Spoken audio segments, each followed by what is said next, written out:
It has also come to my attention that some cabinet secretaries have been involved, or rather they are involving themselves in political activities, contrary to the law, which requires them to remain apolitical.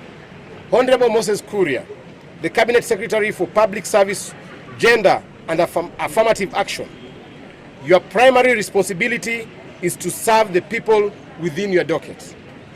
Should you wish to engage in politics, you are welcomed to resign.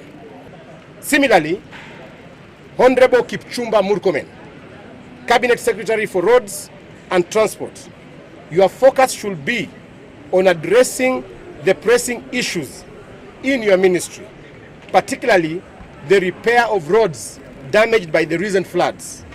Serve the people or step down from your position and return to politics.